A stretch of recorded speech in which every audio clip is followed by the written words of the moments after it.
Welcome back to the show. This is Daniel Razvi. I am a tax attorney at Higher Ground Financial Group, and I'm here with my father, Raz. Hello, everyone, and we're talking about retirement and different things that may be on your mind when you're getting close to retirement or thinking about retirement, or even maybe you're already retired in the first few years. And our website is riskfeestaxes.com. We, again, specialize in reducing and eliminating those three biggest killers in retirement: risk, fees, and taxes. So with all that risk, what do you do to reduce risk? Well, the most common way is with insurance, right? Insurance transfers risk. Transfer your risk to somebody else. That's the insurance company. Now, a lot of people hate insurance. That's fine. You can hate them all you want, but you got to hate the other result worse, like taxes, in order to make a benefit. So people ask, well, am I too old to get insurance? Should I have done it a long time ago? Yes, you should have. But if you didn't do it too long time ago, it's sort of like the question, when's the best time to plant a tree? The best time was 100 years ago, so you can plant it now. But if you didn't plant it 100 years ago, when's the best time? Now. Now is the best time. Now, insurance is not the right thing for everyone. So you got to make sure that. Well, what kind of insurance are we talking about? Any kind of insurance. So you insure your house, your car, you insure lots of different things, and it has a value on it, right? Your car might only be worth $50,000, $80,000, $100,000. Your house may be worth $500,000 or $1 million. That's what it's worth. But what is the other insurance to talk about? Well, you have long-term care insurance, and some people say, well, it's too late now, it's too expensive now, and they may very well be. And you may not need long-term care insurance. And what about life insurance? Well, I'm too old to get life insurance, but I want to leave more tax-free money to my children and grandchildren. And isn't it too late to get life insurance? Well, not necessarily. You have to be healthy, so you have to be able to qualify for life insurance. But it may work. It just depends on the numbers. And then disability insurance. Well, disability insurance you don't really need in retirement because you're not working. You're not replacing your income. And that's more for somebody that's younger that needs to have some kind of income if they become disabled. But if you are younger and you have at least 5 or more years from retirement, then you do want to think about disability insurance. You insure your car and you insure your house, and those are worth a certain amount of money. But it's a far bigger loss, the amount of income that you're going to be able to earn until you retire. And most people don't really think about disability insurance, but they're really concerned about health insurance. We have to have health insurance. I have to have health insurance. No, health insurance is one of the least important insurances because as annoying as it is and how expensive health care is to pay for, you can take payments. You can get payment plans for health insurance. Not for health insurance, but for the doctor's bills and medical bills and things like that. You cannot get payments for your groceries or for your utility bill or for your rent. You have to be able to pay those every month. So disability insurance helps when you're not able to work because of a sickness or injury, that will give you money to pay those bills. So if you are still young and you're not quite close to retirement yet, then that is something that you definitely want to think about as disability. Just to clarify, though, we're not saying go without health insurance. We're just saying the importance of disability insurance is greater than health insurance. Exactly. Doesn't mean you have to give up health insurance. But it's just that most people focus on health insurance because that's what the government talks about. That's what media talks about, health insurance. And you're concerned about it. Yes, you should be. But let's take a look and put it in perspective, okay? What kind of insurance is really necessary? And when you're retiring, if you're retiring early, let's say you're retiring at 55 or 57, well, you can't really have government health insurance, Medicare, until 65, even though you've been paying for it all your life because you retired and it doesn't come into play until 65. So what are you going to do for health insurance between 57 and 65? That's important. You got to discuss that. You got to find out what is available. If you have pre-existing conditions, there's some limitations on what you can get. If you don't have pre-existing conditions, there's some other opportunities you may have to get a lower cost health insurance. And even then, once you have the health insurance, cancel you because the laws have changed. And once you have it, so you have to be able to qualify. And so that's important. Qualification is important. It's insurance. An insurance company doesn't have to take you because that's what insurance is. Insurance is if something bad happens in the future. But if we already know something bad is happening, you have diabetes, you have heart disease, you have cancer, that's not an insurable risk. Now it's it's not a risk anymore. It's a real problem, and that has to be covered. So it's not insurance, it's a plan. So when you're thinking about retiring, depending on how many years you have left, and sometimes if you retire from the federal government, actually, you have insurance, health insurance for the rest of your life. It doesn't matter when you retire. If you retire with a pension, you got health insurance, and that may be very good. So your spouse can retire early, and you can both be on the health insurance. But that's a good discussion to have with your financial advisor, is the insurance aspect. So there's health insurance, there's long-term care insurance, there's life insurance, and what do they all do for you? And that's what's important to know, because just getting insurance for the purpose of insurance is not right. And we are experts on insurance. We have a lot of different strategies we can talk about with our clients to review what you have and decide whether it makes sense as a fiduciary to do anything different or to optimize what you're doing. So again, go to our website, riskfeestaxes.com, and schedule a free call to make an appointment with us. So let's talk about long-term care insurance. That's a big topic for people that are retiring. Okay, long-term care insurance. Some people think, well, I'm going to be on Medicare. Medicare will take care of long-term care. And that's not the case. Medicare does not cover long-term care services. It does not cover nursing homes or home health care.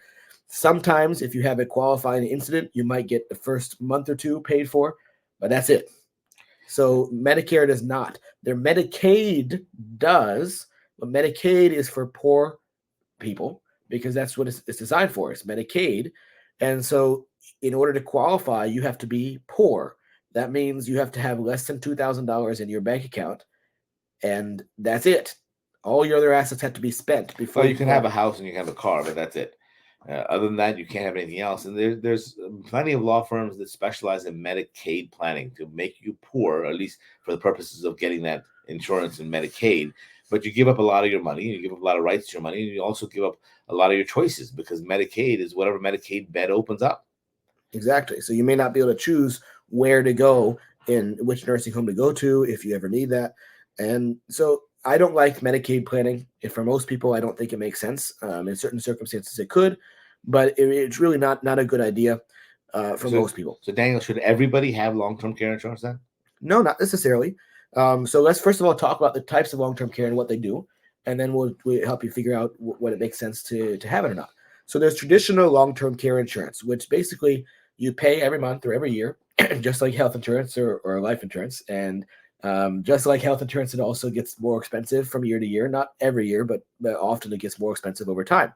And you pay for this policy that will have a maximum lifetime benefit. It's a bucket of money.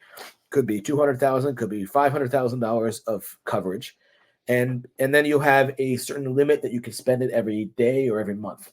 So your policy may pay $100 a day or $200 a day, or may pay on a monthly basis, $5,000 a month or $8,000 a month. And there's restrictions on that too. Sometimes, I mean, they will not pay your family members. Some policies will pay your family members, some will not. Mm-hmm. Some will pay only for facilities. Some will pay for home health care.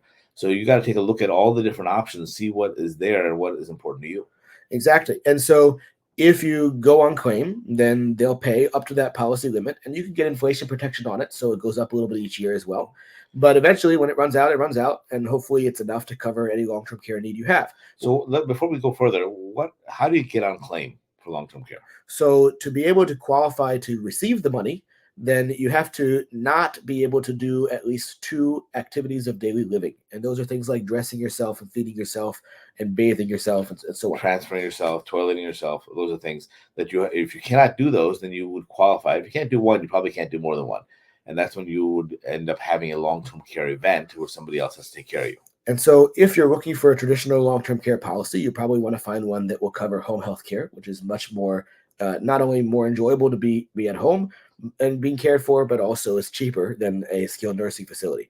And so that's traditional long-term care. But what is the main problem? What do the people not like? Well, there's 2 things that people don't like. One is that the premiums can get more expensive over time. They're not guaranteed.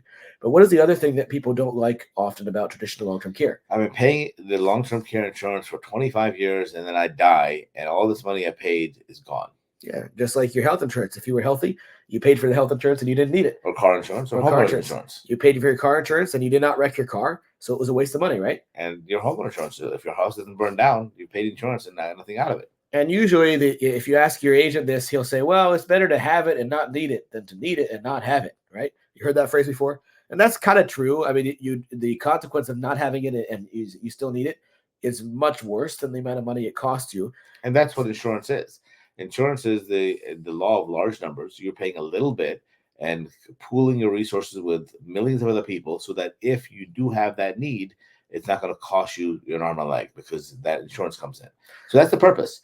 And is it the purpose right for you? Well, we have to find out and see what your situation is. But there's also a different type of long-term care insurance that is more of a hybrid type of plan. And a lot of clients like that these days because it eliminates that issue of, well, it was a waste of money if I didn't need it. And this type, you put a lot more money in, but you get a refund if you don't need it because it's tied to a life insurance policy. And even if you only use some of it, you get the rest of it back. And if you don't use any of it, your kids get all of it back usually. Yeah, so you can put in, a couple $100,000 potentially, either in a lump sum or over a 10 or 20-year period. And once that's funded, basically you're telling the insurance company, look, I'm putting up this amount of money. This is what I'm willing to prepay for long-term care. And if I need long-term care, you can use that money first and then pay me up to the limit of the policy or whatever. But if I don't need it, then you're going to refund this to me at death. And you may have some growth on it or you may not, depending on the policy. But at least you know for a fact that your amount of out-of-pocket for long-term care is going to be less than that amount of money that you put in. Yeah, you put a safety net around the rest of your assets. I mean, you may have $2, $3, $5, $10 million. That way it protects the rest of your assets from contamination from a long-term care event. Exactly. And there are some that are tied to a life insurance policy. There are some that are tied to annuities that give you those long-term care things. I want to mention real quick, though, about that before we run out of time in this segment, about some annuity long-term care riders that double the income. And you may have an annuity that was sold to you and they promised you that you're getting this payment every month. And if you go on long-term care, then your payments double. We double it for long-term care. That sounds like a great benefit, but it's usually not what you think it is because that doubling effect only works until the account value runs out. And most income annuities, they may be great for guaranteed lifetime income, but they're designed to run out of money after about 10 to 15 years. So if you've been receiving income for 10 to 15 years, then the account value becomes zero. And So at that point, can't happen. At that point, you still get your payments for the rest of your life. So do you really care if the account value is zero? Well, maybe not. But the doubler, the long-term care doubler, does not work if the account value is zero. You only get doubled income until the account value reaches zero. And because most people go on claim for long-term care in their late 80s or so, but by that time your annuity is probably drained to nothing. You're still getting paid, but there's no doubling effect. And that's why most insurance companies do not charge anything for that rider feature. And we're just about out of time, so I want to mention one other thing. There's a home health care savings plan also, where you can have somebody come into your house to help cook, take care of you, bathe you, things like that. And there's a certain number of hours you can pre-purchase, and that's good and available anywhere. And you don't have to be as healthy as you would for other insurance policies. So there are a lot of options, and there's also self-insurance. That's an option too. I mean, you may not need long-term care if you have enough income to cover. Especially if you have enough pension or guaranteed income, then you may not need long-term care. So go to our website, riskfeestaxes.com, and we'll be happy to talk with you about the most efficient way to reduce your risk, fees, taxes. Again, riskfeestaxes.com.